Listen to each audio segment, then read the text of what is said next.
Chapter 1. The Purge of Gaul. In the year 177, the Roman Empire was at the peak of its golden age. Lugdunum, the modern city of Lyons, France, was a booming capital of commerce, culture, and wealth. Yet beneath the polished marble of the Forum, a darkness was brewing. What kind of darkness? It started with exclusion. The provincial authorities banned Christians from the public baths, the markets, and the Forum. Soon, the exclusion turned into a riot. Mobs stormed Christian homes, dragging fathers, mothers, and children into the streets to be beaten, stoned, and looted. Did the Roman governor do nothing? He did worse. Instead of restoring order, he ordered a systematic roundup of every suspected believer. The guards arrested them all: bishops, deacons, young mothers, and their household slaves. The empire demanded one thing: recant and worship the emperor, or face the wrath of Rome. Chapter 2. The Weakest Link. Among those swept up in the arrests was a young, physically frail slave girl named Blandina. In the eyes of the Roman class system, she was less than human. Even her Christian mistress, who was arrested with her, was terrified. Terrified of what? They feared that under the horrific pressure of Roman interrogation, Blandina would break, deny Christ, and betray the names of the underground believers. The Roman authorities wanted a quick victory and singled her out first, expecting her to crumble instantly. Tell us their names, denounce your superstition, bow to the Caesar, and you will walk out of here alive. Who are the others? I am a Christian, and nothing wicked happens among us. The executioners were furious. They tortured her from morning until night, exhausting every method of torment they knew. By sunset, the torturers admitted they were completely defeated. The frail slave girl had outlasted the torture chambers of Rome. Chapter 3. The Deacon's Defiance.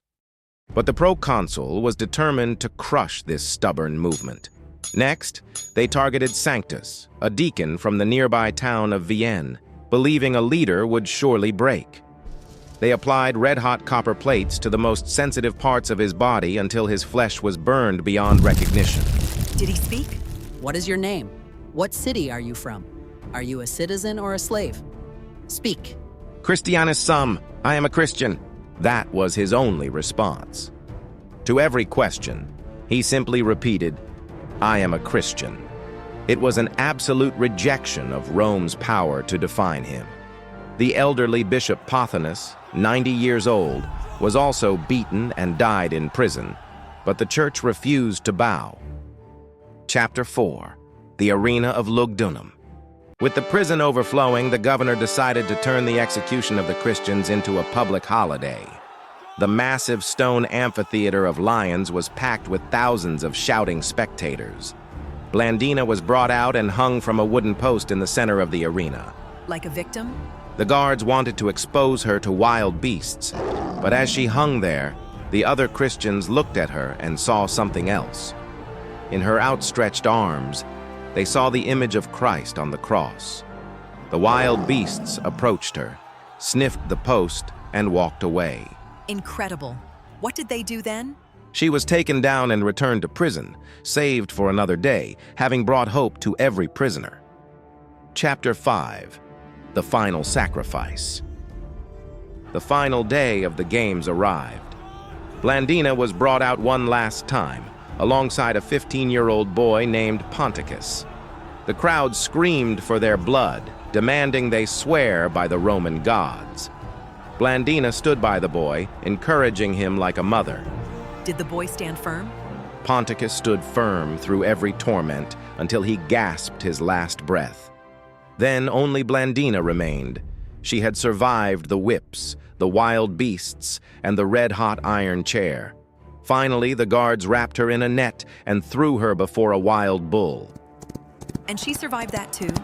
The bull tossed her body repeatedly into the air, yet she seemed completely insensible to the pain, lost in prayer. When the soldier finally ran his sword through her, the crowd fell silent. Even the pagans confessed that no woman among them had ever endured such suffering. Chapter 6. The Conquest of Love. The Roman executioners thought they had won. To prevent any resurrection legends, they burned the bodies of the martyrs and scattered their ashes into the Rhone River. But they had actually sown them. The letters detailing Blandina's courage spread across the ancient world. Did it inspire others? Yes, inspiring thousands to stand firm. A fragile slave girl, whom the empire deemed worthless, had defeated the power of the Roman state.